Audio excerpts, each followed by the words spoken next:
This new story about survival during the apocalypse begins like many others, with betrayal. The main character of this story is named Zhang Xiaoyang, and now he is in a hanging state, literally. He's hanging right above a cage full of bloodthirsty zombies, and his ex-girlfriend is laughing and mocking him, reminding that all his friends are dead. But he may not worry. Soon his meaningless life will also end and he can join his friends. Thinking back on what happened, Xiaoyang couldn't forgive himself for letting it all happen. It was all his fault. Or rather, it was his fault for trusting this evil woman who deserved a miserable death. That's who the real villain here is. But for her, all the threats of our hero were not scary at all. She found herself a boyfriend stronger and richer and now asked him to deal with this garbage. The fat man was not at all against helping and offered to torture Zhang Xiaoyang slowly, so that the girl could enjoy the sight and let out her anger. Before pressing the button, the fat man mockingly thanked Xiaoyang for all his supplies. Thanks to his generosity, they would be able to live comfortably for a few months. That was the end of the conversation, and Xiaoyang fell right into the zombie cage. For these insane creatures, there was no difference in what to attack. Fresh flesh was the only thing they desired in this world. The bound Xiaoyang could only scream in pain, and dream that if he had a second chance to live his life again, he would make his ex-girlfriend Qi Jing and fatty Li Shuxiang pay for what they had done. But suddenly, it was as if Xiaoyang woke up and heard Qi Jing's nasty, disgusting voice demanding an explanation. She wanted to know why it was that he still hadn't put her name on the house deeds. Does he not love her at all? Xiaoyang, meanwhile, was trying to come to his senses and realize what was going on. Had he been reborn in the time before the apocalypse? In his past life, he was deceived by Qi Jing. Not only did she swindle away the inheritance his parents left him, but he also ended up homeless. Later, the apocalypse began, and a global catastrophe turned people into zombies, plunging the entire world into chaos. But even in the midst of this chaos, Xiaoyang was not confused, and with the help of friends managed to survive and after some wandering built a safe zone. In it they could not be afraid of zombies, and thanks to good supplies they could live there for months. That's when Qi Jing appeared again. She pretended to be a desperate person who was looking for shelter, and she won Xiaoyang's sympathy again. Yes, it was stupid, and he realized it himself now. The very next night, she opened the gates of the safe zone to the enemies who had long dreamed of destroying them. Now, this same traitorous woman was not calming down and demanded 400,000 yuan bride price in addition to the house if he wanted to marry her. She behaved the same as always, confident that Xiaoyang was enchanted by her beauty and couldn't see her rotten character. But this time it will be different. He won't let this evil thing twist him around. However, he needs to act carefully. Being overly impulsive could hurt him now. Qi Jing gave him a week's time to do what she demanded, otherwise the wedding would be cancelled. At this, Xiaoyang threw her out of the house and assured her that he understood. Qi Jing was not used to such an attitude and couldn't understand what was going on. Since when had her slave Xiaoyang become so assertive? Had he changed his mind about being her servant? Now that he was rid of that annoying traitor, he could look around. There was only a month left before the apocalypse began, and Xiaoyang had to start preparing immediately, or else it would be too late later. Suddenly, he received a notification like in some kind of game. He received a system mission after activating the apocalypse system.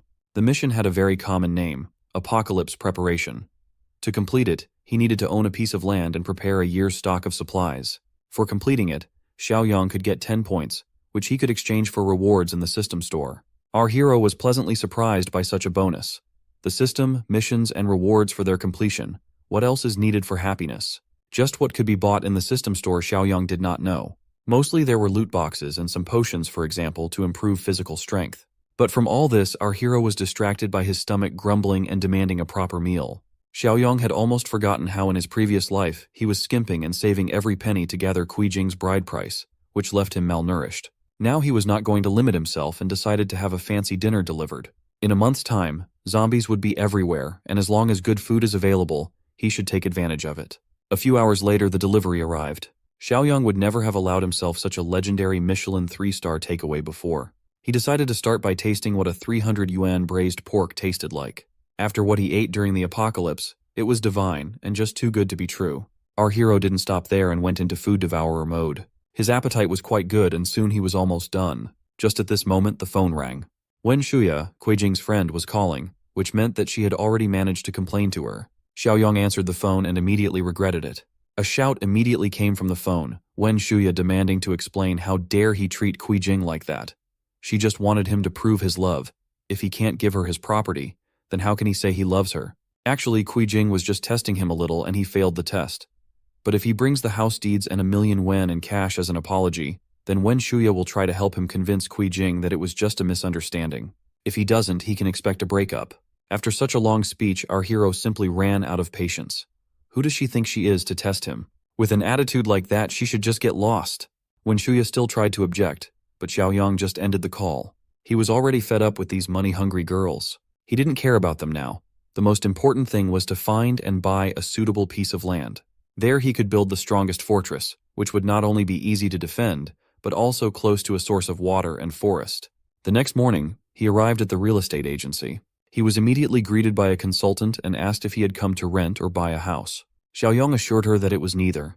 He was here for something more valuable. Suddenly, a real estate sales manager came up behind them and ordered the consultant Xiao Ning to go and help carry the boxes.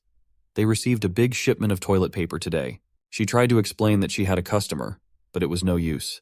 Manager Zhu didn't see Xiaoyang as a customer at all. He even scolded his subordinate for forgetting everything he taught her.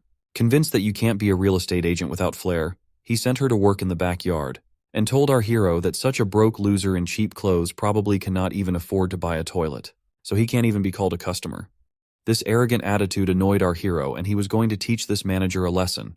To start with, Xiaoyang asked him to repeat what he just said, and explain how dare he look down on the others. Manager Zhu was not going to back down.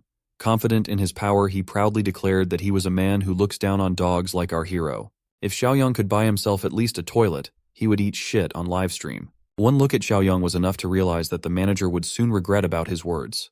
Well, since the manager said so himself, Xiaoyang advised him to make sure he would find some fresh, steaming ones later. After all, our hero didn't come here today to rent or sell a house, but to buy land. All the customers around him were shocked. It was the first time they had seen someone rich enough to buy land. In that case, Ms. Xiao Ning invited him to sit down so she could give him a detailed introduction. Manager Zhu watched all this with gritted teeth, confident that anyone could talk. But when it came to payment, he didn't believe that Xiaoyang would be able to pay. Xiao Ning provided our hero all the pieces of land available for purchase. He could view them while she would explain everything. But for our hero, none of that was necessary. He knew exactly what he wanted. Xiaoyang was going to name his requirements and let her see if they had anything suitable. Xiaoyang wanted the land to be near mountains and water, preferably with running water. It would be ideal to have factories or large buildings on the land. To find something suitable, Xiao Ning needed a little time. But then Manager Zhu came from behind again. He seemed to have a hobby of approaching from behind. He thought that the piece of land that fit all the requirements is located in the Eastern District. Xiao Ning thought it was a bad idea. That place was the Tea City land. There were many unfinished factories and pending projects there. Such property couldn't be sold to customers. Manager Zhu didn't think so. He still hadn't seen any customers here. And this loser with such high demands in his opinion was not here to buy land, but to make trouble. Xiaoyang didn't really care where the land was located, as long as it met his requirements. Incomplete factories were also not a problem, even on the contrary, an advantage. After looking at the details, our hero decided that it was exactly what he needed. With the barbed wire, this place would be easy to defend, and unfinished factories would save a lot of money and time on construction. So he agreed to buy this land.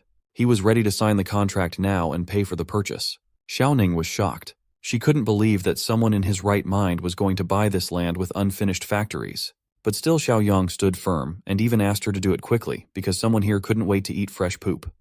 Soon enough, Manager Zhu held the check in his hands and couldn't believe it was possible. This ragamuffin was able to pay 300,000 wen for a land with abandoned factories. This was just crazy to him. Xiaoyang reminded him before he left that he had made the payment, and now it was his turn to perform. While Zhu is enjoying the process, Xiaoyang will send him a donation in Super Chat so that he won't be so offended. The other customers started encouraging the fat manager to hurry up because they had already started the stream. One just had a stomach that didn't feel good, but he promised that it would at least be fresh. Thus, Xiaoyang had completed the first step of the system task. Now it was time to get to the second one. Xiaoyang had spent all the money to buy the land, and now he needed to figure out how to get money to accumulate supplies. When he was leaving the real estate agency, he was recognized by an old acquaintance, Li Shuxiang, and he immediately wondered what our hero was doing here. However, all these questions flew out of his head when he saw what was going on inside. The staff and customers were forcing Manager Zhu to keep his promise while he was desperately asking for help and how much he didn't want to eat poop. Meanwhile, Kui Jing was painting her nails and enjoying life carefree. She got a call from Li Shuxiang and asked if she knew that Xiaoyang had come to the real estate company to buy land. Of course she didn't know, and was shocked at where he got so much money from. Li Shuxiang clarified that Xiaoyang had paid 300,000 yuan, probably the bride price money he saved. Now she was just furious that that bastard dared to use her money. Li Shuqiang advised her to calm down and not get mad, but rather go find Xiaoyang and ask him what was going on. But she was blinded by anger. She wasn't going to ask him anything. That bastard was using her money and she was going to expose him today. In the meantime, our hero had his own worries. Buying supplies and building a base required a lot of money to be found. All his peaceful musings were interrupted by a frantic knock on the door. It was Jing along with her sister. She was still furious that he dared to spend her money. Xiaoyang still couldn't understand what she was talking about. Jing, on the other hand, continued as she thought to expose him that he used the bride price money to buy land. That money belonged to her, and since he bought the land with it, it also belonged to her. Xiaoyang didn't even know how to respond to this crazy woman's claims. He finally decided to explain things to her in a way that even a dumbass like her would understand. He has a lot of money, but he's not going to spend a single cent on her. Besides, he knows about her affairs with Li Shuqiang. Jing didn't understand what was going on and how he even knew about her and Li Shuqiang. Her sister, seeing where things were going, suggested to everyone to calm down and solve this little misunderstanding between a couple. But Xiaoyang was not going to waste his precious time on these two. There is no misunderstanding here. Jing is not his girlfriend, but a pathetic doormat of that old fatty Li Shuqiang. Right after that, he slammed the door in her face and told her to get lost. Just looking at her already annoys him. Jing still couldn't understand how he knew. She and Li Shuqiang had always been very careful when renting rooms. Her sister didn't know about them either, and didn't understand why her sister didn't share such important information with her up front. Is she really dating that middle-aged man? Jing assured that it was nothing serious. They had just rented rooms a few times. In such an out-of-control situation, they had no choice but to go home and come up with a new plan. That's all they could do. Since her sister screwed up with Xiaoyang, Wen Shuya herself was now not going to hold back and wanted to charm Xiaoyang. After all, they are good sisters. The next day, Xiaoyang arrived on his land together with a construction crew. He wanted to rebuild one factory, and he was wondering how long it would take. After a detailed analysis, Foreman Li summarized that reinforcing the walls, building protective towers, installing Texas barbed wire, thickening the steel armored doors, and adding bulletproof glass were all time-consuming processes. But he was interested in one additional question. What kind of power had offended our hero that he needed to build such a fortress? Xiaoyang advised him not to ask too much because knowing too much does not lead to anything good. Our hero just wanted to know how much it would cost to finish the construction in a month. Foreman assured him that it couldn't be done in a month. In that case, Xiaoyang knew many who were willing to do it instead. Foreman replied that the lives and well-being of the workers were worth more. This surprised our hero. He had first met Foreman with conscience, but it turned out that he was wrong. It just meant that there would be a lot of money needed. Xiaoyang asked him to tell him the price without delay. Foreman Li calculated that if they had to finish the project in a month, the workers would have to work around the clock, so the cost would be 6 digits. The price was 20 million, and they wanted to get a deposit of 5 million yuan before they started construction so they could start work right away. But this option was not quite suitable for our hero. He wanted them to start work right away, and he would transfer the money to them within a week. The construction company didn't have to worry that he wouldn't pay. If he couldn't, that land would be theirs. Suddenly, Wen Shuya appeared on the construction site. She defiantly hugged his arm and asked him what he was doing here. Xiaoyang was already sick of this rotten woman. In his previous life, she, along with Jing, had forced him out of his parents' legacy. And this time, he was willing to make her pay twice as much. All her attempts were useless. No matter how much she tried to act like a nice girl, he could see her rotten nature. She asked if this was the land he bought. It's such a beautiful view, and Xiaoyang probably wants to build a villa here, right? But whatever he builds here is none of her business. Seeing this attitude, she couldn't understand what was going on. Since when did that loser behave so strangely? Usually just her touch on his arm was enough to make him blush and his heart start pounding. But today, none of that worked. Instead, he indifferently turned away from her and went to instruct the construction workers what they were doing wrong, and that the gate needed to be widened. Wen Shuya couldn't afford to miss such a golden opportunity. Since Jing had ruined everything with her cheating, she should move her, and this land would become hers. Xiaoyang returned home and wondered how he could get more money. After he mortgaged the house to the bank, he only got a 3 million yuan loan. It wasn't enough to cover the cost of even the first phase of construction. Although if you thought about it that way, the apocalypse was inevitable anyway, and if he sold the house to a few people, it wouldn't matter. It was something that needed to be dealt with. Just in time, there was a knock on the door. It was the damn annoying old man neighbor. He lived downstairs, and his name was Grandpa Li. He was a rich old bastard. He owned the apartments on the first and second floor and wanted to buy the third floor too, but Xiaoyang wouldn't agree to sell it. So this old man was doing all sorts of nasty things, painting the doors, scattering trash, bringing coffin and jamming lock to the doors. He's been up to all kinds of dirty tricks, and now he's come to complain that Xiaoyang made noise last night by having a party here. Of course it was a deliberate lie. Our hero went to bed early last night and didn't do anything like that. But there was no point in arguing further. Xiaoyang knew that the old man wanted his house, so he pretended that he was fed up and gave up. Now he was ready to sell the house to the old man. The old geezer couldn't believe his ears. But Xiaoyang had a condition. He wanted to stay living in the house for another 6 months until he found a new place to live. But the old man must transfer 5 million into his account right now so he could pay the deposit for the new house. If the old man doesn't agree to this condition, he can forget about the deal. The greedy old bastard couldn't let that slip away and agreed, but demanded to sign the contract so that Xiaoyang couldn't change his mind later. This was no problem for our hero. That old bastard would still die in his house when the apocalypse started. Once old Li transferred 5 million yuan, then in sum with the loan from the bank, Xiaoyang had collected 8 million. Now it's time to complete the second task and get the reward. The biggest supermarket was perfect for this task. Xiaoyang began to diligently stock up on supplies for the year ahead. People around him looked at him as a mentally unstable guy and preferred to stay away. Finally, he dragged a whole bunch of grocery carts to the checkout line. People around him still didn't understand why he was buying so much stuff. They just laughed at him like he was just another fool who believed in rumors about the apocalypse and the end of the world. But their conversations didn't mean anything. The most important thing was that Xiaoyang had completed the system's task and received 10 points. Among all the options available in the system store, the protagonist's supply box was worth 10 points. And Xiaoyang didn't hesitate to use this opportunity and decided to spend all the available points on this box. The purchase was successful, and he received this mysterious box. After opening it, he received a level 1 space ring that allowed him to use his own subspace of 500 cubic meters. Also inside this space, time stood still, allowing the items inside to not spoil. This was an incredibly successful gain. There was a reason why our hero had a good feeling about this box. The fact that the time inside the subspace stood still meant that he could even store fresh food inside and it would never spoil. Along with the new item, Xiaoyang also received a new mission, 10 years of sustenance. For its completion, it was possible to get 20 points. But suddenly our hero was called by the supermarket security chief. He'd gotten word that some crazy guy was causing trouble. Turns out he knew Xiaoyang. The security chief's name was Yang Tao. He went to the same high school as our hero and was the lackey of a local bully who bullied the weak and feared the strong. In the past, he had extorted money from high school students for his boss, and Xiaoyang had frequent conflicts with him. Today, Xiaoyang didn't expect to run into him here. Yang Tao demanded that our hero put all these things back where he got them from, otherwise he would not be kind to him.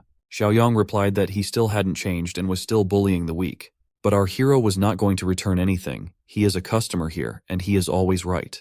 Is this really how customers are treated? Then Yang Tao demanded that Xiaoyang pay for the items right now, otherwise it would be his own fault for being cruel. After an hour, all the cashiers in the supermarket finally calculated the price of all the items. A total of 56,000 yuan. Yang Tao immediately demanded to pay, and our hero did not hesitate to use his credit card as a superhero weapon. The transaction was successful, and the security chief was shocked. He turned around and was about to leave, accepting his defeat, but Xiaoyang ordered him to wait. Yang Tao didn't realize what he was doing. But it was simple. Yang Tao had been rude, and now our hero wanted a public apology, or else he would return all those goods. The security chief thought that he had gone too far and was only looking for trouble. However, there were too many witnesses around. They saw everything and fully supported our hero.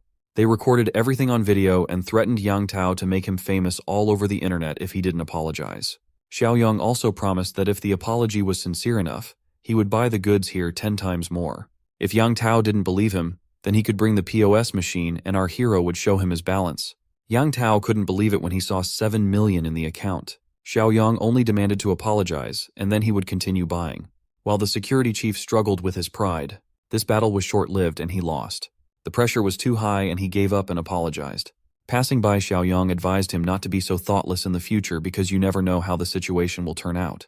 Now Yang Tao put on a mask of benevolence and asked why our hero buys so many things. Of course, Xiaoyang replied it was none of his business. He was planning a big deal. In that case, Yang Tao knew what to offer. The items in this supermarket's warehouse were not enough. If Xiaoyang wanted to make a big deal, he should have found a wholesaler. And he just knew one since he worked at the supermarket. It was Zhang Shengzhe.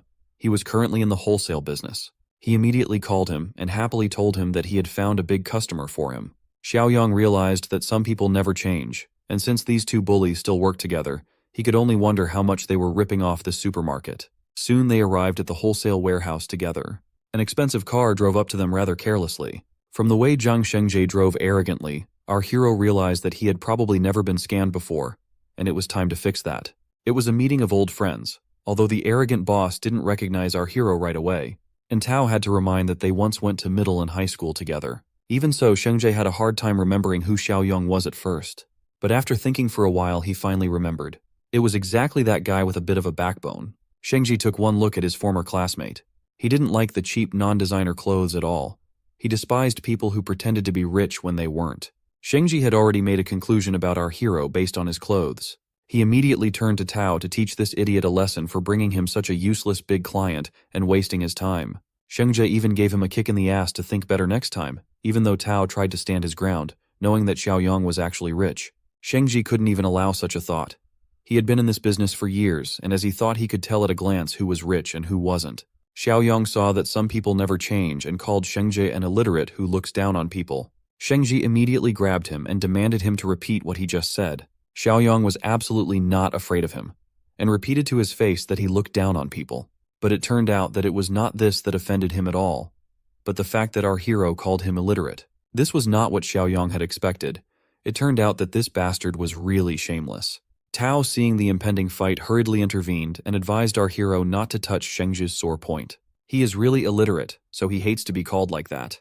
But for saying that, Tao received another kick and insults from Shengjie, who was angry because he was not allowed to do what he wanted. Turning to our hero, Shengjie gave him a condition. Either Xiaoyong buys a truckload of goods from him or crawl back on all fours. Our hero was more than satisfied with this. He ordered Shengjie to let go of his collar and call out the account number. In just a moment, the angry expression on Shengjie's face changed to a shocked one. Xiaoyong had somehow actually transferred $1 million into his account. According to our hero, it was only a deposit. He had plans to buy 5 million worth of goods. Shengjie asked what kind of goods he needed. Xiaoyong replied that he needed oil, rice, salt, snacks, and drinks. Simply put, the products that didn't spoil for a long time. An imperceptible smile appeared on Shengjie's face. He had just received a batch of almost expired food, and this was the perfect opportunity to slip it to Xiaoyong. Upon arriving at the warehouse with the food, Shengjie offered our hero to pick up the entire shipment at a discount of 10% off the original wholesale price. The offer was great. However, Xiaoyong realized that Shengjie wouldn't sell him food at such a cheap price so simply. So the first thing he decided to do was to check the quality of the food. As Xiaoyong suspected, it was a trap. Although the packaging looked new, the food was almost expired. Shengjie didn't expect Xiaoyong to figure out his plan so quickly. He immediately offered him a discount of as much as 50%. But our hero wasn't satisfied with this deal. With this 5 million, he intended to buy the highest quality food. However, he had plans for this expired product as well. Xiaoyong told Shengjie that he was willing to take the expired goods from him for half the price, but with the condition that the payment would be made in a month. Shengjie was incredulous at our hero's words, but Xiaoyong replied that he would pledge his house. Shengjie was confused because he didn't understand why Xiaoyong needed the expired food. He couldn't even suspect that after a while, even this expired food would be worth its weight in gold. Xiaoyong didn't intend to go into details and told Shengjie to deliver the goods to him at the right address. Suddenly, someone called to our hero regarding the sale of a house. Quickly saying goodbye to Shengjie and Tao, he left. The buyer was an old man who was ready to pay 400,000 down payment and give Xiaoyong 3 months to move out. Everything was going so well that it made our hero a little wary. He asked the old man why he was in such a hurry. He replied that his granddaughter was about to change schools, and she needed a place to live. Xiaoyong was the only one selling the house in the neighborhood. The old man was so honest that he gave Xiaoyong all the information himself. Our hero asked if he was afraid that with this information, he might raise the price. The old man realized his mistake, and in a panic began to beg our hero not to do this, as it was all his savings. Xiaoyong was not a scumbag who took advantage of innocent people's kindness. He replied that their deal was on, then signed the contract. The old man was incredibly happy, for now his granddaughter had a place to live. He was so kind and polite that he even apologized to Xiaoyong for distracting him from his work. Realizing how kind and honest the old man was, our hero felt that he and his granddaughter would not last a month in the apocalypse. Calling out to the old man who was already leaving, he asked him for his address. After a while, Xiaoyong arrived at his own land, where work was in full swing. After telling the foreman that the payment would be transferred soon, he inquired about the progress. As it turned out, almost 80% of the construction had been completed. The protection and thickness of the walls and doors were just as he had requested. The warehouse was based on the factory. There everything was ready, and the warehouse could be used. This was great news. Xiaoyang immediately called Shengzhe and told him to bring the supplies. Soon the warehouse, more like a doomsday vault, began to fill up with resources. Under Xiaoyang's strict command, everything was ready by evening. As soon as the workers left, our hero could finally evaluate the work done. Everything had gone according to his plan, and now he could exhale. At the same time, the system sent a notification that he had successfully completed the task, for which he received 20 system points. When Xiaoyang opened the system store, he saw that there was a new box with awakened abilities in it. This meant that he could obtain supernatural abilities before the apocalypse began. Xiaoyang bought one box without a second thought. When he opened the box, he obtained a level 1 ability called Mind's Eye, thanks to which he could detect the hostility of the target. Xiaoyang was glad, because in his opinion, this was one of the most useful skills in the early stages of the apocalypse. The system didn't seem to want our hero to relax, as it soon sent him another task. This time he needed to obtain weapons. Lots of weapons. Xiaoyang didn't mind at all, as that was exactly what he intended to do. It was time to get some guns. With the new task at hand to arm himself for the upcoming apocalypse, Jiang Xiaoyang found himself in the seedy underbelly of the city, the busy late-night black market. Walking around, he could hear the incessant haggling and obnoxious noises of customers and sellers trying to get better deals for themselves. There were scammers everywhere. Suddenly, something caught our MC's attention. Something he saw out of the corner of his eye. It was a man familiar to him, the man that Kui Jing was clinging to in the first apocalypse, Li Shuxiang. He was aggressively trying to bring down the price of some fake jewelry, eventually whittling down the seller to agree. Jiang Xiaoyang was not expecting to run into this guy tonight, but it made sense that the bastard would be trolling for fake jade bracelets. That witch, Kui Jing, was actually dumb enough to be tricked by fake gifts. A few feet away, he finally found a stall selling some promising wares. Sharp blades were lined up on the floor, each one more lethal than the last. As soon as he laid eyes on those sharp blades, a smile crept up on his face. He finally found what he was looking for. Squatting down in front of the seller, he boldly asked if they sold any hard stuff at this stall. Mr. Camouflage, who looked like a military man, wasn't amused by any of his cryptic messaging. The dude threw him a knife sharpener, telling the young man to grind the blades himself for something harder. Growing more serious, he commented that none of these knives were hard enough. What he was looking for was something a lot tougher. Realizing what he was implying, Mr. Camo turned deathly serious and asked if he was asking for trouble. Mr. Camo's irritation was interrupted by the sound of his phone notification that 200,000 yuan had been transferred into his bank account. In front of him was Jiang Xiaoyang, holding up the receipt after he sent the astronomical funds through the QR code at the stall. This was his way of pacifying the irate seller and proving that he was a serious buyer. Finally convinced, Mr. Camo called one of his men to come and watch the stall while he handled real business. His attitude towards Jiang Xiaoyang made a 180-degree turn as he politely led the young man to another building, as talking outside could be a little inconvenient. They did not have any problems entering the innocuous building next to the store. Mr. Camo was now trying to sell Xiaoyang some homemade guns for small targets. They cost 2,000 yuan, and ammo would come cheap. Our boy immediately declined. That stoked Mr. Camo's competitive spirit a little bit. So, he busted out some replica revolvers modeled after active-duty handguns. For 5,000 yuan, you'd get a 9mm shooter. Bullets would be 5 yuan a pop. For Xiaoyang, this much was barely acceptable, but he prepaid 200,000 yuan. This junk did not stoke his interest at all. Confused by the mention of prepayment, Mr. Camo asked what he meant by it. Jiang Xiaoyang proclaimed that the initial transfer from earlier was just a 10% prepayment for his order of 2 million yuan worth of weaponry. Mr. Camo was getting a little worried regarding this mysterious buyer's affiliation. Xiaoyang made up some BS about how his subordinates usually handle this type of sleazy buys, but he's here now and doesn't appreciate unwelcomed questions regarding his identity. Sensing that the young man must mean some serious business, Mr. Camo respectfully urged him to wait just a moment while frantically running to a different room. He hurriedly turned the lock on the entrance. Just to be safe, Mr. Camo also gave the surrounding area a quick look around through the window. He turned to Jiang Xiaoyang and claimed that he came to the right person. Walking closer, he whispered that he'd handle this matter. All he needed was an address, and they'd proceed with the transaction at midnight the day after tomorrow. He'd only accept cash. By the time Jiang Xiaoyang exited the innocuous place, Mr. Camo was practically treating him like a VIP. Xiaoyang was just unlucky enough to get back to the night market street right when the familiar bastard from earlier was walking around. Li Shuxiang commented on this unexpected meeting in a black market, no less. Now it makes sense why the young man has been spending so much lately. There's also the matter of Kui Jing. He reckoned that the kid must have seen too much financial advice lately, and now he's trying to lie flat, sell everything, and live in comfort. Unbothered by all the nonsensical words of a fat bastard, Zhang Xiaoyong thought it would be more practical to just try out his newly acquired ability. Opening his mind's eye, an imperceptible aura lit up his gaze. He could see a happy face indicator on top of Mr. Camo's head and an angry one on Li Shuxiang's. This was a very useful ability, as he had expected. To experiment more, he talked trash about the fat bastard buying fake and secondhand goods to trick Kui Jing.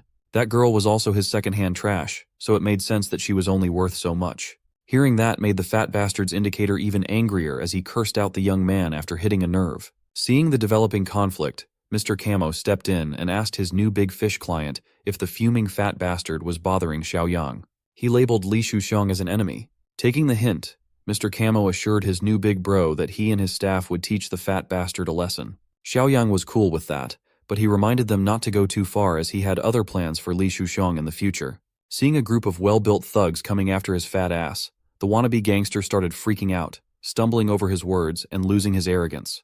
Mr. Camo did not waste any more words on the piece of trash and pulled out a baton.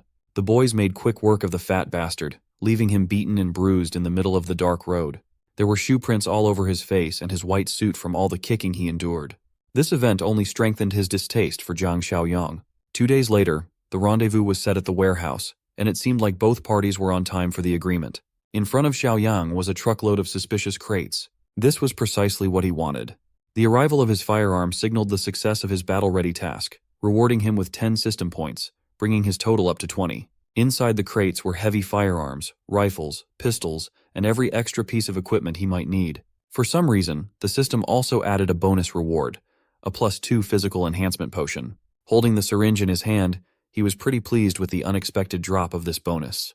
With the +2 classification, it was even double the efficacy of the one in the system store. Not wasting another second, he lifted that syringe and aimed at his veins. He was expecting a tiny pinch of the needle, but the strength potion coursing through his bloodstream was an agonizing process. As an average adult male, his physical score would be around 5 points. With an increase of +2, that's practically a 40% boost in his overall power.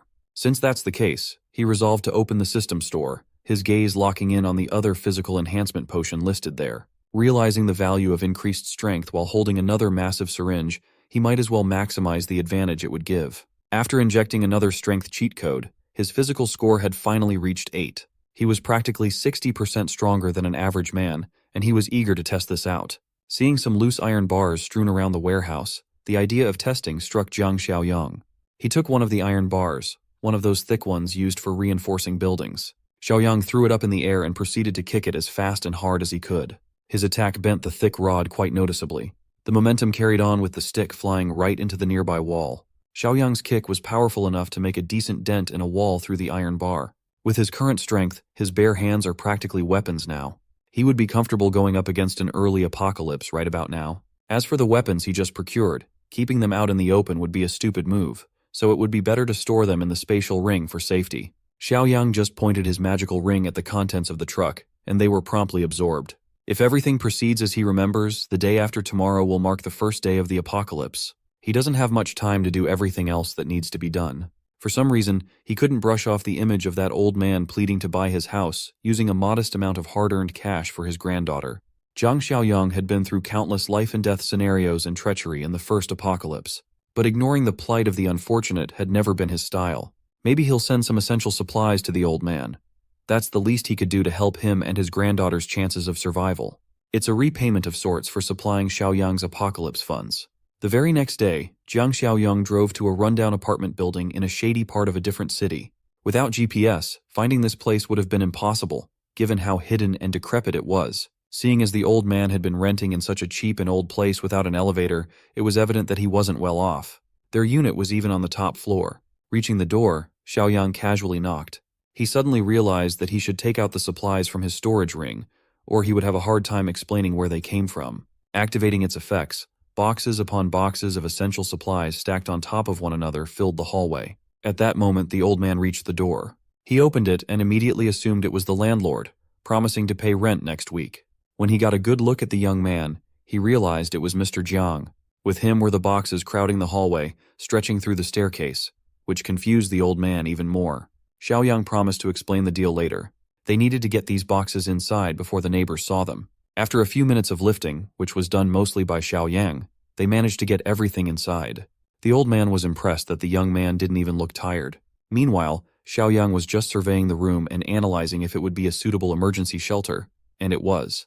The front door was solid enough. Next, he urged the old man to listen carefully to what he was about to say. He explained that the supplies should be used wisely, as they should last for about half a year starting tomorrow. Just as he was about to go into more detail, Xiaoyang was taken aback by a photo displayed in the room. The old man was still confused. In the photo was the proud old man and his beautiful granddaughter. Much to Xiaoyang's surprise, the girl in the photo was a close friend he had during the first apocalypse, Shan Shan. He promptly asked the old man if the girl in the photo was named Meng Shan Shan.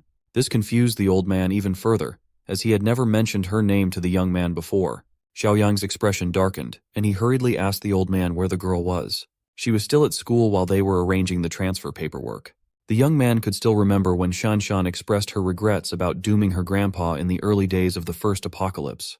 As far as he could remember, Shan Shan's grandpa would end up risking everything to save her. The old man would bravely break into her zombie-infested school. In that doomed timeline, he would manage to save her, but would die in the process. Being a close aide in his previous life, Xiaoyang resolved to never let that kind of pain happen to Shan Shan again. He turned to the old man and declared that the house wasn't for sale anymore. The innocent grandpa panicked, thinking Mr. Jiang was pulling out of the deal. But Xiaoyang gave him a tougher pill to swallow. The world would turn into a living hell tomorrow. The house and Shan Shan's school wouldn't matter anymore. For now, they needed to pick her up and transfer her to a safer place.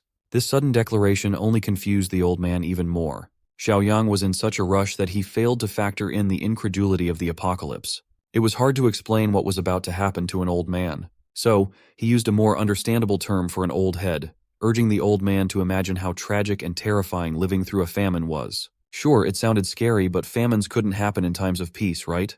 Realizing that no words could convince the old man to trust him, Jiang Xiaoyang took a show-don't-tell approach. He sucked all the supply boxes back into his storage ring in an instant. He even included everything else in the room. By the time he was done, the old man was looking at an empty, spacious room. There was no other word to describe it other than magic. Jiang Xiaoyang proclaimed that he had superpowers and could see into the future. The old man needed to listen to everything he said to survive and save Shan Shan. Their next move was to take the girl out of that school. On the car ride to where Shan Shan was, the old man's mouth still hung wide open, his eyes fixated on the unbelievable young man. To get there as fast as possible, Xiaoyang drove like a madman, as if traffic laws were merely suggestions. Running out of the vehicle, they needed to find Shan Shan wherever she was. In front of one of the department buildings was a young woman surrounded by a few other students. It was none other than Shan Shan. Right now, some stereotypical witch was slapping her across the face because some boy liked her. With defiant eyes, Shan Shan insisted that she didn't even want to be with the freak, and she didn't like the attention from the creep. Another witch stepped in and kicked her in the stomach for daring to talk back. Two witches took turns beating her up out of jealousy over all the attention Shan Shan was getting because of her beauty. The situation was rapidly accelerating, only to be interrupted by the voice of the old man after seeing his granddaughter in such a heartbreaking position. Those witches turned their attention to the grandpa running towards his precious granddaughter. He yelled at the unruly young women for what they were doing to Shan Shan, telling them to let go of the girl. That's when some ugly thugs stood in his path, telling the old man to step back and let the girls settle their business without interruption, deliberately showing their blunt weapons and blades. The old man did not hesitate to charge in, even when threatened with knives, yelling at the boys for being mannerless bullies. One of the thugs raised his steel bat, aiming it at the old man's head.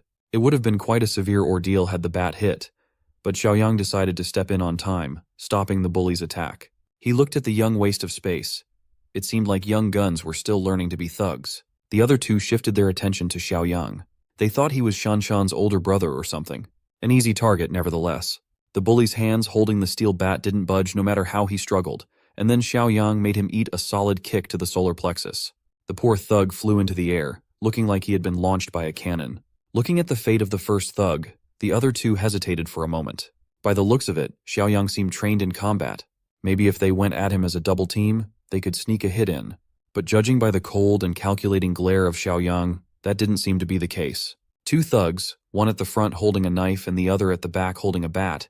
This was the best plan two wannabe thugs could cook up. The first one to make a move was the one from the flank, doing a full bat swing. Sensing the incoming attack, Xiaoyang was easily dodged by swift ducking. His new body was proving useful already. After taking those potions and enhancing his physical abilities, his reaction speed was even heightened. He grabbed the thug who tried to bash him in the head, pulling him by the collar as if Xiaoyang were catching a badly behaved kid. With his newfound strength, slamming the bastard right into the cold, hard ground was easy peasy. One slam was all it took for the bully to pass out. The guy must have hit his head on the concrete or something. Taking the chance, the remaining bully rushed in with a knife in hand. Without even batting an eye, the zombie apocalypse veteran redirected the weapon and stared down the blonde bully with his unwavering eyes. Xiaoyang didn't even break eye contact while priming his leg for another kick. This time, he kicked the remaining thug on the side of the leg. The force was so powerful that it made the bully fold like an omelet. For additional damage, the fall eventually ended with Blondie's face hitting the floor quite hard. In just a few seconds, the wannabe thugs were dealt with appropriately. The only obstacles remaining in front of him were the catty witches aggravating Shanshan for no good reason. You see, after going through the first grueling apocalypse, Zhang Xiaoyang is now a proponent of equal rights, equal fights. So he smacked that bully witch across the face. She wasn't expecting it either. The strength behind that slap was quite serious. It made her shiver, and her cheek turn red. As for the other bully, since she liked pulling Shanshan's hair so much, Xiaoyang gave the witch a taste of her own medicine. He didn't let go no matter how much she pleaded. With a murderous gaze, he pulled out the knife he got from the blondie and placed it against the girl's neck. Scared of what he might do, the witch was frightened to tears. Every bystander in the area heard a crisp slash and an ear-piercing scream. Xiaoyang didn't even bat an eye. In the first apocalypse, he did a lot of things for the sake of survival, and those instincts have remained with him. The ladies watched in horror at the result of what he had just done. Miss Bully dropped to her knees, seemingly lifeless and powerless. Don't worry, our MC is not that brutal, at least not yet. He just gave the bully a little haircut and humiliated her in front of everyone. Still not learning her lesson, the witch cried out that she wouldn't let Xiaoyang get away after doing her dirty like this. He didn't pay any mind to her empty threats. While glaring down at her pathetic self, he sprinkled the locks of hair on top of her head for maximum disrespect. He did so while telling her that he did her a favor, as long hair would only be a burden in the near future. Everyone was confused by his cryptic words, but he assured them that having short hair might just save the bully's life in the coming days. Xiaoyang turned to Shanshan with close familiarity, telling her that they had to go now, even if she didn't know where. Nevertheless, the old man convinced his granddaughter to board Mr. Jiang's car immediately. In there, her grandpa told her that she wouldn't be coming to school anymore. With a crazy look in his eyes, the old man explained that a massive famine was coming, and survival would have to be their priority. Shanshan wasn't buying it, though. She thought her grandpa just fell for one of those scam calls. Xiaoyang watched the two bicker as the young woman worried that her grandpa had just gotten conned for some cash. The young man was just glad to see Shanshan safe, promising to keep her safe in this new life. Seeing as grandpa's words had no effect, he butted in and confessed that the information about this alleged famine came from him. Come to think of it, she didn't even know who this guy was, driving them to God knows where. Zhang Xiaoyang properly introduced himself, letting Shanshan call him Brother Xiaoyang. She thanked him for standing up to the bastards at school, and he assured her that those guys wouldn't have many days left alive. Now, she was curious if there really was a famine coming so suddenly. He finally fessed up that he just made up the famine story to make it easier for the old man to understand. A famine in modern peaceful times would be borderline impossible. So, he cleared up that what's really coming in the next few days is the apocalypse, the end of modern civilization as they know it. Hearing that would make anyone feel crazy. It's a natural reaction to such a declaration. Looking at the clock, Xiaoyang reckoned that it should be about time to check the news and internet to see the initial signs of the end of times. Pulling her phone out and checking the news, a video of a man reciting some pretty ominous end-of-day stuff appeared front and center. It was a man being detained by authorities in a crowded train station. Some people said it was rabies, and the guy was biting other people. But the man seemed lucid enough to recite some grim stuff about a smog with a strange smell. In the video, the detainee resisted being held down hard enough to break free and bite more people like a dog. It was pretty much chaos from then on. As Xiaoyang stated and expected, the initial signs of the apocalypse were already in full swing. Tomorrow will mark the official first day of the apocalypse. A toxic smog will start to blanket several provinces, including Province B. All kinds of living beings will be affected by this unknown smog. It will come to a point where a significant portion of the population will mutate into mindless zombies roaming the streets, looking for their next prey. As for the other portion that survives the smog, they won't be spared by the cruelty of those zombies hungry for flesh. After dying an agonizing death, the victim will become one of them. Shanshan is part of the new generation, so she should have a general idea of what zombies are like. She does have some ideas based on films and pop culture in general, but it's hard to believe it is happening for real. But when the chaos officially kicks off tomorrow, the day after, or next week, Everyone won't find the idea so unbelievable. Unfortunately, they were caught in traffic when time was of the essence to get back to headquarters. It was so bad that even the emergency lane was blocked and backed up. The old man was starting to freak out as Mr. Jiang just mentioned zombies, and now they're in a stationary position. But Xiaoyang assured him that they should be safe for now. But even if the zombies won't be able to take over everything for a few days, the possibility of a small outbreak nearby would not be impossible. While every car was bumper to bumper, a luxury car sped through the emergency lane, passing everyone. When the traffic moved a little bit, the luxury car took the opportunity to cut Xiaoyang. The bastard was driving so fast and recklessly that Xiaoyang nearly rammed into him had he not braked. He was pissed, and rightfully so. That guy had no concept of turn signals and just cut into the emergency lane like an idiot, endangering everyone. Feeling confrontational, the young man refused to swallow the disrespect he was handed. He didn't let the bastard enter his lane, blocking it off. Even after he deliberately showed that he wasn't letting the bastard in, the luxury car wasn't giving up. Everyone's stuck in the same traffic jam, and reckless drivers don't get a pass. The luxury car pulled up next to Xiaoyang's window and spouted some vile curses, looking like he was the one aggravated in this situation. The old man advised that they should just avoid trouble for now, as the reckless driver seemed wealthy and powerful. Xiaoyang didn't mind that, though. If the bastard tried to step out and cause trouble, he wouldn't hesitate to paint the road with the rich man's blood. They were stuck in that traffic jam for almost an hour, but it fortunately cleared up. Looking at their rear, it seemed like the headaches had not stopped yet, as the luxury car from before was trying to cut in once again. It was deliberately chasing after them. Xiaoyang was really starting to get pissed off now. The rich brat just wouldn't let it go. Whoever that bastard was, he's surely an unhinged person who willingly put his life and vehicle on the line just to be obnoxious on the road. He was tailgating and deliberately taunting them. It's your textbook road rage enjoyer. The old man urged Mr. Jiang to just let it go and not engage any further. Well, the Jiang Xiaoyang of the past might have let this bastard slide, but the apocalypse is due tomorrow. There would be no need to tolerate scumbags like that rich brat anymore. So Xiaoyang played with the road rager for a little bit. He bet on the guy bitching out at the last second, and he came out on top. The rich brat nearly crashed on the hill nearby, and he had the gall to attribute it to the little punk from the traffic. The suited-up bastard immediately dialed traffic police to ask for surveillance footage. He wanted to track down Xiaoyang to show that the people at the top were not to be messed with. By the time the three reached the headquarters, it was already well into the night.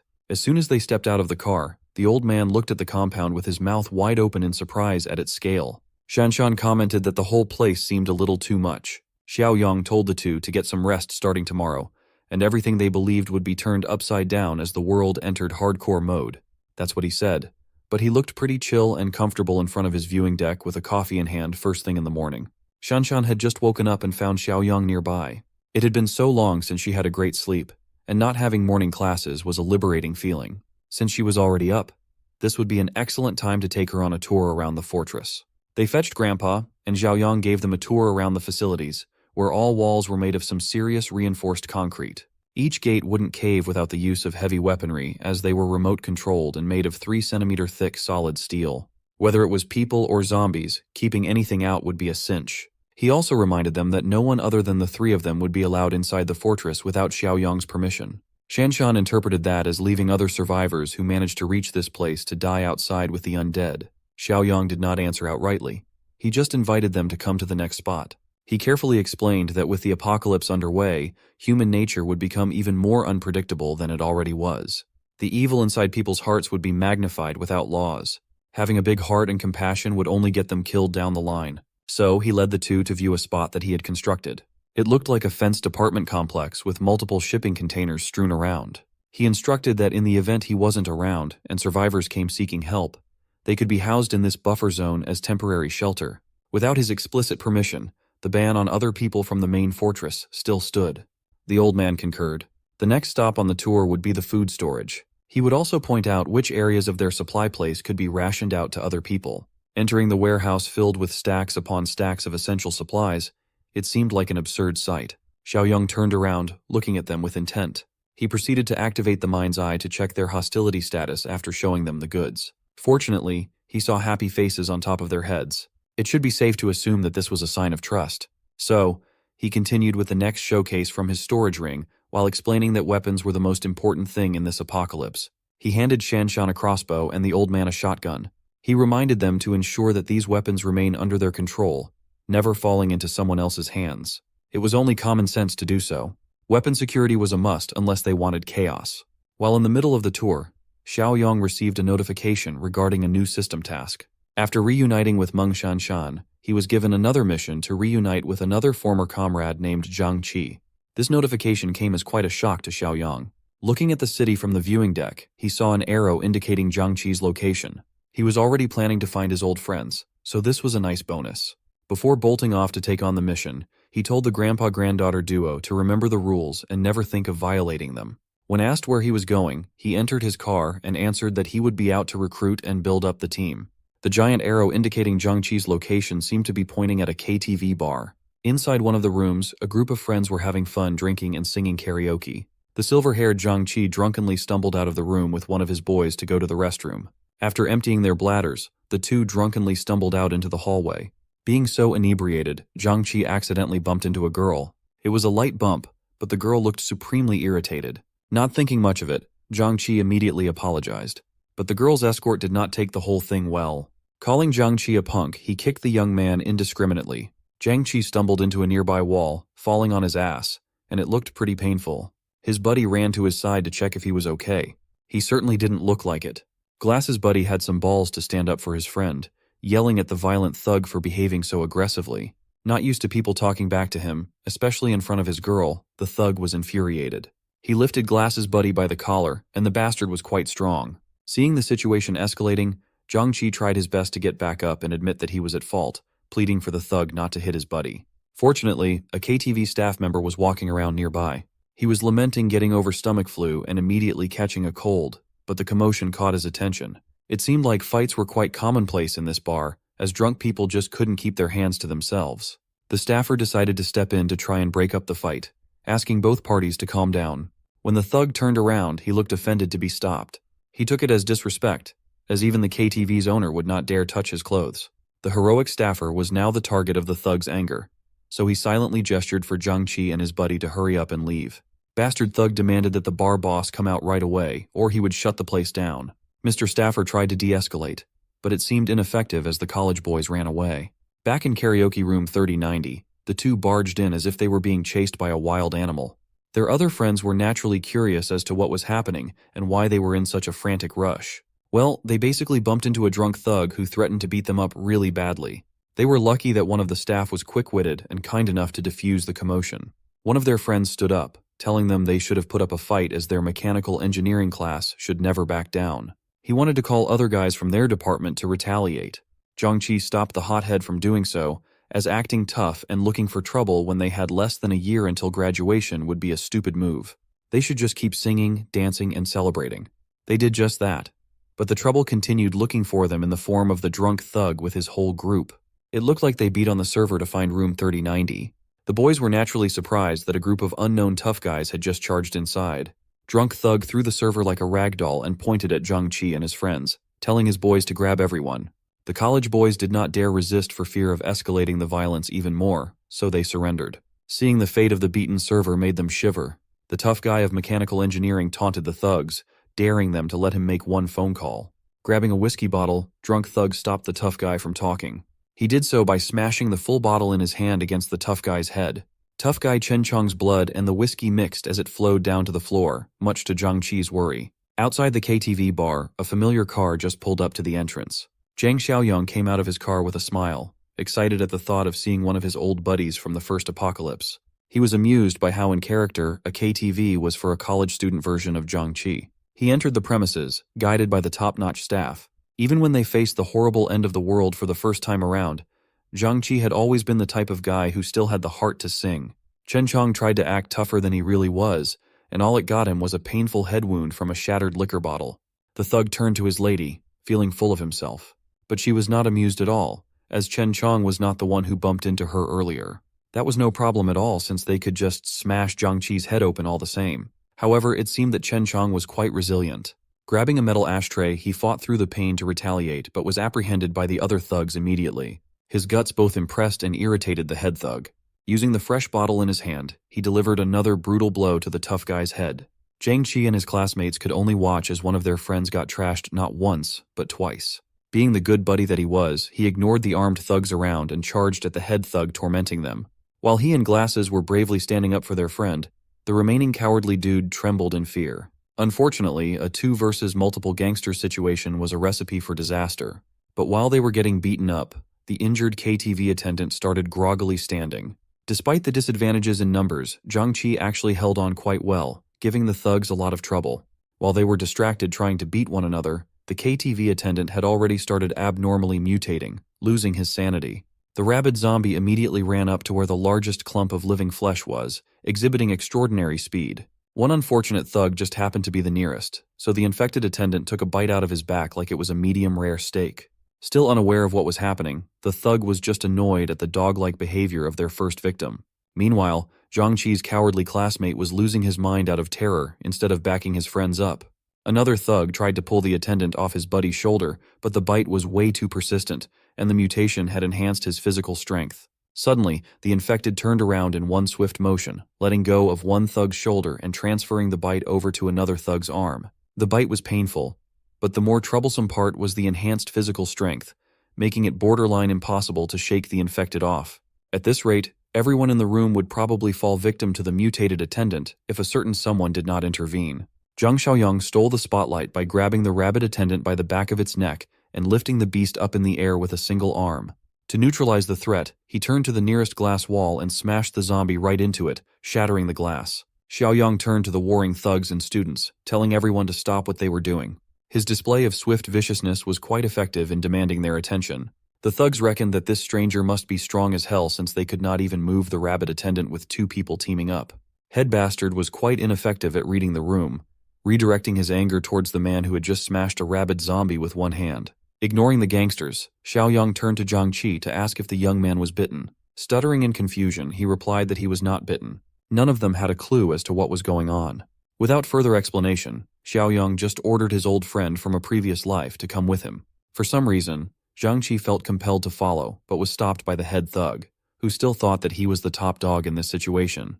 Before another fight could erupt, one of the bitten gangsters started coughing severely while complaining about a severe headache, making his head spin. Xiaoyang could spot the early signs of mutation from a mile away, and this guy was exhibiting every symptom. Aside from the massive bite wound on his shoulder, he also complained about having a runny nose earlier in the day. While still holding the rabid zombie by the neck, Xiaoyang confirmed that the thug was bitten. The signs of rot and infection were already visibly spreading from the wound itself. He was a lock for infection, and with the bite so close to the nervous system, the spread would only accelerate. The thug was bound to mutate sooner rather than later, and they could not afford to deal with 2 rabid zombies in such a closed space. So, Xiaoyang started moving, dragging the resisting zombie, drawing everyone's eyes to his following action. Upon arriving near the door, he chucked the infected attendant inside the restroom. He immediately pulled the sliding door closed, effectively trapping the infected inside. The rabid zombie was quite rowdy, immediately getting up to aggressively bang on the door. Thankfully, zombies in the early days had not yet learned how to open doors. Everyone in the room looked at Xiaoyang with puzzled expressions. With the threat of the rabid zombie effectively neutralized, Xiaoyang's demeanor shifted to an even more aggressive one as he asked Zhang Qi which one of these thugs needed to catch his hands. The young man was still confused as to who Xiaoyang was since they didn't even know each other at this point. Head Bastard, with his bruised ego, charged in, expecting to teach some cocky brat the gangster way, but Xiaoyang just looked at him like he was looking at a harmless kid. Before the head thug could land his pathetic attack, Xiaoyang had already grabbed him by the face, digging his fingers into his skin. Pushing forward until he found a target, Xiaoyang smashed the head thug into the glass table in the middle of the room. The bitten thug with the mortal shoulder wound immediately ran in to avenge his boss. Xiaoyang fixed his stance and landed a quick blow to the gangster's windpipe. With one swift motion, the thug laid flat on his back, his consciousness fading away. Then came the next stage of infection, as the gangster started foaming at the mouth while seemingly having a seizure. His buddy worriedly checked on the guy. One punch should not be enough to put anyone into this bizarre state. Nevertheless, it was an effective show of strength. If anyone else wanted a one-piece combo to go night-night, Xiaoyang would gladly take volunteers. While adjusting his fists for a beatdown, Xiaoyang advised Zhang Qi to take his friends and wait outside the KTV room. They gladly complied, lending their shoulders to the injured Chen Chong and getting out of there as fast as they could. The gangsters wanted to do the same, carrying their injured brothers, who were slowly succumbing to the infection. However, Xiaoyang stood firm at the door, not letting them pass. Head Bastard tried to intimidate him but failed miserably. They must have gotten so drunk that they acted like gods and nearly got his brother Zhang Qi killed. Not wasting any more breath on these lowlifes, Xiaoyang easily pushed the head thug down, infuriating the egomaniac gangster. Afterward, Xiaoyang immediately left, slamming the door in their faces to let nature take its course. Head Bastard began crazily banging on the door, calling Xiaoyang all kinds of names while threatening to skin him alive. Unbeknownst to him, one of his men had already succumbed to the infection. The zombie bite near his nervous system had hastened the process. Upon opening his eyes, they had already turned bloodshot and crimson, with no signs of sanity or control left. The rabid gangster lunged forward to attack his boss, attracted by the banging on the door. Xiaoyang made sure to hold the door handle securely as the rabid gangster gnawed and chewed at his friends. To make matters worse, the zombie attendant locked in the bathroom had also figured out how doors worked. Xiaoyang could hear the carnage from the hallway. Curious, one of the KTV employees hesitantly approached Xiaoyang, and he urgently tasked the employee to get the keys and lock the door, not letting anyone enter. They were also to call the police and paramedics, citing a case of rabies flu inside the room. Hearing the seriousness in the young man's voice and the mention of rabies flu alarmed the employee. He was in a daze, so Xiaoyang had to yell at him a second time to act fast, as they didn't have time to dilly-dally.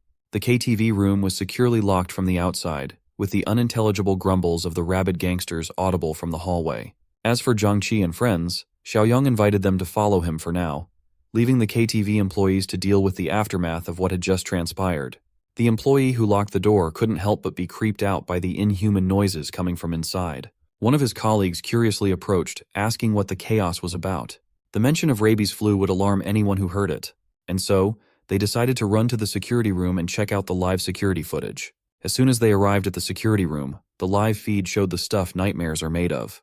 It was a gore fest of rabid monstrosities feasting on their dead friends.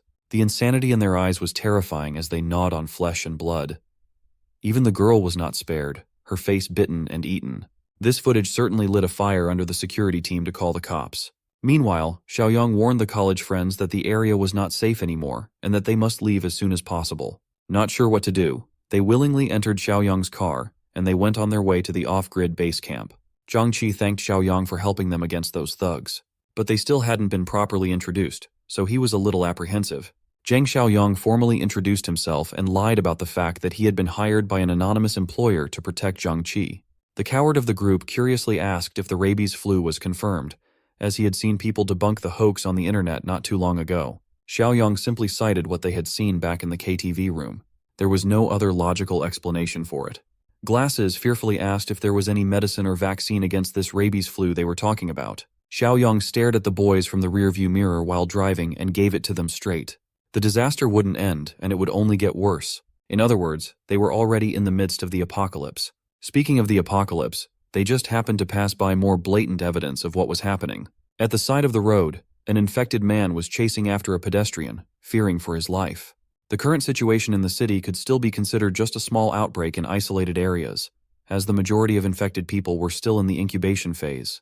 But sooner rather than later, the epidemic would spiral out of control on a massive scale. If the boys wanted to survive, they had to listen to everything Xiaoyang said from now on. Fearing for their lives and feeling indebted to the reliable stranger, they promised Brother Yang that they would listen to him. Rescuing and gaining Zhangqi's trust finally gave Xiaoyang the pass to his mission, rewarding him with 20 system points. Now was the perfect time to secure more resources, so he was excited to see the new loot boxes in the shop.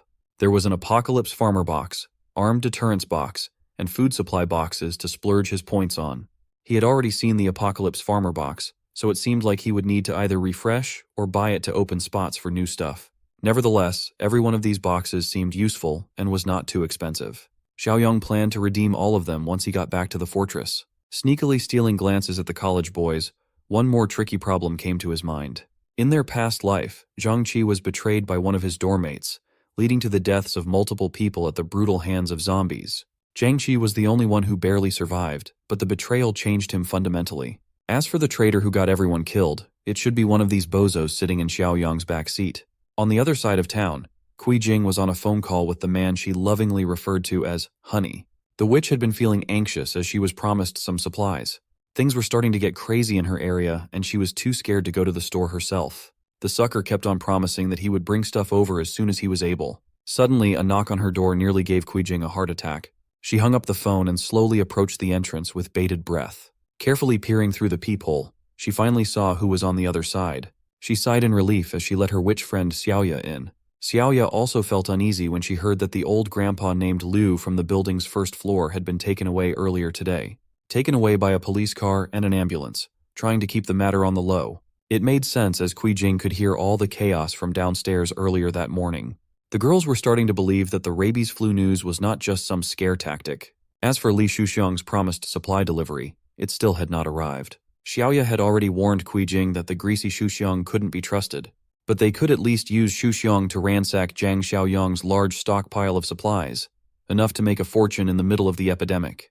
The last time Xiaoya failed to seduce the guy and got kicked out by Xiaoyang, she sent one of her simps to keep an eye on him in secret. So she received reports of trucks regularly dropping supplies at that abandoned factory he refurbished. That would only make sense if Xiaoyang somehow knew about the upcoming epidemic early on. And so, the two witches devised a plan to use Shuxiang to ransack the place, taking a cut of Xiaoyang's riches by force. Xiaoyang pulled up to the base camp without encountering any further problems along the way. The boys also got out of the car, taking in the view of what Xiaoyang had impressively built in such a short time. Jiangqi could not hide his excitement and amazement at the unbelievable scale of the base camp. It would be more appropriate to call it a fortress at this point. Xiaoyang just smiled at his old friend's reaction. That's pretty much how everyone reacts at first sight. The noise of their car also prompted the other tenants of the fortress to check things out with their weapons in hand. Grandpa and Shanshan were just glad to see Xiaoyang return in one piece.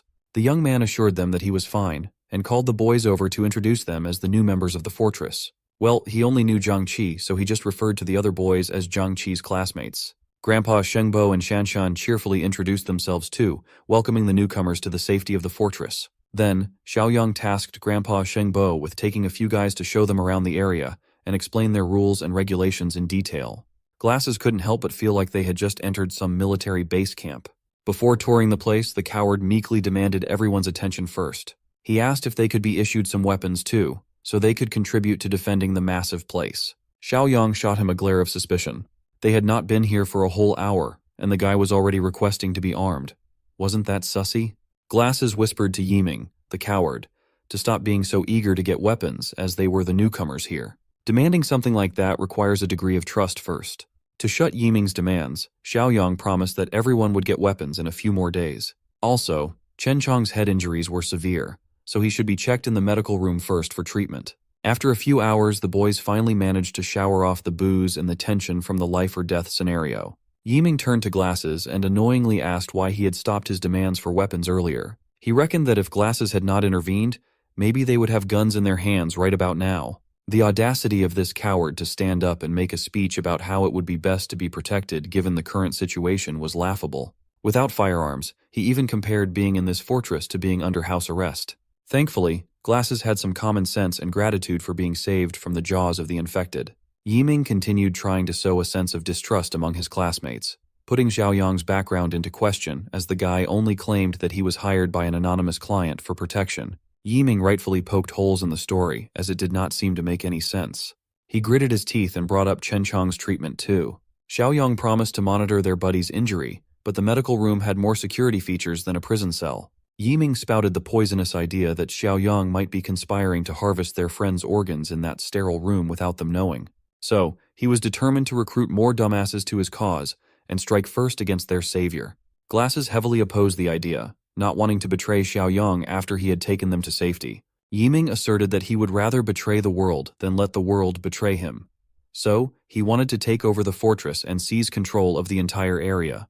Besides them and that Xiaoyang guy, there was only an old man and a young girl. Yiming reckoned that if Xiaoyang went away, they could capture the old man and the girl. The girl just happened to be pretty cute too, and Yiming wanted some of that. The boys just looked at him with disgust and contempt. Fortunately, Glasses and Zhang Qi were not that type of guy. Realizing that they weren't biting on his plan, Yiming waved his hand and laughed, playing off what he had just said as a joke that should not be taken seriously. Zhang Qi naively accepted that half-assed excuse at face value. The apocalypse had not even gotten into full swing yet, and Yiming was already scheming about degenerate, lawless deeds. Glasses also added that if Xiaoyang wanted to harvest their organs, they would have been helplessly locked up by now. As the other two exited the showers, Yiming deemed them not worthy of conspiring with. He believed that in chaotic times, one must be ruthless. Even though he trembled at the sight of blood while his buddies were throwing hands with gangsters earlier, Yiming wanted to turn them into lackeys for life once he took over. Grandpa Shengbo reported that Zhang Qi and the others had started settling in. As for the injured Chen Chong, he was also in recovery. As instructed, all doors and windows had also been secured. Xiaoyang thanked Grandpa Shengbo and Shanshan for their hard work, telling them to get some rest, for they didn't know what tomorrow would be. Before they went, Xiaoyang also warned the two to keep a close eye on Zhang Qi's other two classmates, citing that he felt some traitorous vibes among them. In the dead of night, Xiaoyang went straight to his warehouse to settle some stuff. He opened the system's item shop and gave the offerings a thorough inspection. Clicking on all of the offered products, he successfully redeemed the Level 1 Apocalypse Farmer box for 2 points, the Level 1 Food Supply box for 5 points, and the Level 1 Armed Deterrent Supply box for another 5 points, leaving him with 8 points remaining. The Apocalypse Farmer box contained 50 corn seeds. The Food Supply box awarded him with 200 kilograms of starch sausage, 100 kilograms of pre-cooked braised pork with preserved vegetables, and 50 boxes of pickled cabbage noodles. As for the Armed Deterrent box, it contained a whopping 2,500 rounds of 9mm ammunition. He dumped the rewards from the boxes in one pile. Seeing the sheer size of the pile was quite impressive in and of itself. It was not as good as spending money freely now in the coming resource-scarce apocalypse, but supplies are supplies. They're invaluable. The next day came, and the morning started with multiple vehicles pulling up to the gate of the fortress. They confirmed that they had the correct address and started setting up their plan. What came out of the vehicles were multiple armed men sporting blades, as a man wearing a suit finished his phone call. After hanging up, the suit ordered his men to break the gate down with all their might. The stupid army started bashing the steel gates with their bats and tried to kick them down with their feet. After a few minutes of trying to no avail, they complained that the door was too thick, and they would not be able to break it down with the equipment they brought. Mr. Suit felt infuriated. He came here expecting to burst through the door of a normal house, only to get stopped at the entrance. So he ordered his men to bring out the big guns, and they hurriedly carried off wooden crates filled with their secret weapons. Instead of explosives or high-caliber guns, the contents of the crates were actually multiple wine bottles. The stupid army fashioned them into handy Molotov cocktails and started chucking them over the gates. The rain of fire just landed in the yard, not even reaching the apartment complex on the other side. Still, the Molotov cocktails caused quite a stir as they burned high and bright first thing in the morning. After blindly tossing the fiery wine bottles all over the place, some had finally managed to hit the roof of the outer apartment complex. Shanshan, Zhang Qi, and the others finally noticed what was happening and came out with fire extinguishers and buckets of water in hand. Xiaoyang had already warned them about something like this. The disaster had not fully hit yet, and extreme situations were already unfolding. While the youngsters dealt with the fire, Xiaoyang and Grandpa Shengbo emerged from the warehouse with an assault rifle and a shotgun, respectively. They went straight to the watchtower to get a visual of the villains causing chaos and looking for trouble outside the gate. Upon arriving at the top, Grandpa Shengbo commented that the guy in the suit and the car at the forefront seemed awfully familiar. If he remembered correctly, it was the guy who had a road rage incident with them on the highway a few days ago. One of the thugs finally noticed someone standing on the watchtower from afar. He immediately notified his boss that the one they were looking for had finally shown his face. The little punk who had dared to provoke him on the road. Mr. Suit screamed and cursed at the top of his lungs, making sure that his sentiments and insults would be heard from way up the tower. He threatened to burn the doghouse down if Xiaoyang didn't come out. The young man calmly responded by giving Mr. Suit and his lackeys 5 minutes to get the hell out of his property or else. These gangsters did not respond well to threats. They just heard a brat telling them to piss off, which got them riled up. The time for words had passed, and they would rather bring out 2 more crates of Molotov cocktails to do the talking. Suddenly, Xiaoyang received a new task from his system. While Grandpa Shengbo stressed over whether they should fire a warning shot or something, Xiaoyang was busy reading his new mission. The task demanded that the threats be eliminated as quickly as possible for 10 points. Seeing the reward, Xiaoyang immediately abandoned the idea of warning shots. These intruders were clearly criminal gangsters. Order in society hadn't broken down yet, and they were already committing heinous crimes. They could not care less if someone got burned to death by their stunt. Xiaoyang believed that leaving scum alive during the apocalypse would only harm more innocent people in the long run, even endangering them. So he started aiming. Without hesitation, the young man pulled the trigger, and his bullet went for the first blood. The first hit landed on Mr. Suit's arms, stunning him and rendering him speechless and terrified. The agonized scream of their boss as he clutched his severed arm made the thugs realize that they must have messed with the wrong people. Xiaoyang, still cool as a cucumber, was actually frustrated that he missed a supposedly sure kill shot. He must have gotten rusty after reliving a peaceful life for too long. The thugs saw the assault rifle in his hands and hurriedly retreated to the cover of their vehicles. The first one to run was the boss, but Xiaoyang was the type of guy who obsessively follows through once he gets started. Aiming more accurately this time, he began picking off the retreating thugs one by one. They rained fire on his property, so he rained lead on their asses, chests, and heads. It was a slaughter. The boss must have felt all the adrenaline in his body pumping so hard that he managed to reach one of the vehicles for cover. As soon as he got inside, he ordered the driver to get the hell out of this place, not minding the bleeding stump he used to call his arm. Grandpa Shengbo worriedly looked at the escaping car, but this was no cause for concern. This is precisely why Xiaoyong grabbed the automatic rifle out of the armory. Carefully aiming at the retreating vehicle, he tracked their movement while continuously emptying magazine after magazine of high-caliber bullets, piercing through. Grandpa watched as the young man continuously aimed, fired, emptied his load, and reloaded without a single wasted motion. The way the kid hip-fired and reloaded was so smooth that even during his military service, Grandpa Shengbo had never seen someone so efficient. After emptying a few more magazines, things finally quieted down in the vicinity of the fortress. The fires had also been successfully extinguished. Corpses of thugs littered the road leading directly to the fortress gate. The getaway vehicle was busted and broke down. Everyone inside was riddled with bullets. Xiaoyong nonchalantly ordered Grandpa Shengbo to call Zhang Qi and his buddies to come out and clean up the dead gangsters at the front door. On second thought, there might be a better way to make use of this little incident. Since it's still the early days of the apocalypse, maybe he could let the corpses below mutate into zombies and use them as practical targets to develop Zhang Qi and Shanshan's combat prowess. So, he told Grandpa to ignore his previous command and leave the thugs lying dead in the middle of the road for his more extensive plans for the future. Not far from the fortress, another batch of cars and vans drove closer and closer. Li Shuqiang was inside one of the white cars, impatiently inquiring whether they were close to the site or not. Kuijing put on her cute, playful voice and cheerfully responded that they should arrive after the next intersection.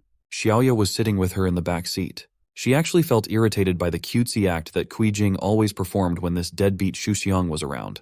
A witch knows when another witch is playing the game. Upon reaching the outskirts of the fortress, they pulled up, and Kuijing told Shuqiang to wait while she made her way inside. As soon as Kuijing got out of the car, she tried to rope her friend into her scheme too. She claimed that Xiaoya was the only one who knew what factory Xiaoyang was holed up in. Not wanting to get out of the car, Xiaoya claimed that it was the factory up ahead, which was pretty hard to miss. Besides, her shoes were not fit for walking too far. But Kuijing was quite persistent. She even went as far as dragging her friend out of the car, ignoring her pleas to even get her phone. Ultimately, Xiaoya was forced to tag along with her witchy friend, even though she really did not want to get involved any further. Back in the car, Li Shuqiang called his boys to get ready at any moment. He would take the lead, and as soon as his car started, the boys in the van were to follow. The vans were packed with a mix of young men and veteran gangsters alike, ready to invade the fortress even though they did not know what they were walking into. Xiaoya complained that she did not want to get dragged into this mess. But Kuijing could see through her sly moves, thinking that Xiaoya was making a move on her gangster sugar daddy. They had schemed and scammed together for far too long not to know every trick in the book. But she got it all wrong. Xiaoya actually dressed up and dolled up in hopes of hooking the loser, Zhang Xiaoyong, since Kuijing was already compromised with her affairs. Walking up to the gate, the girls finally noticed the grisly scene up ahead. The road was filled with corpses with bullet wounds throughout their bodies, so it was fair to assume that they died from a shootout. Xiaoya was deathly scared, urging Kuijing to just go back and abandon the plan. Judging by the blood, it seemed like the corpses had been there for a while now. Kuijing reckoned that these were two groups fighting over Zhang Xiaoyong's supplies. If these hardened criminals died in the process, then it would be safe to assume that loser Xiaoyong probably did not make it out alive too. It didn't really matter if he died, they just needed the priceless supplies. Xiaoya, being the voice of reason, wanted to let Li Shuqiang and his boys handle this mess, but Kuijing wanted to sneak over and see if the factory gate was locked. Unbeknownst to the girls, the gangster corpses had already started mutating with the inherent virus in their system.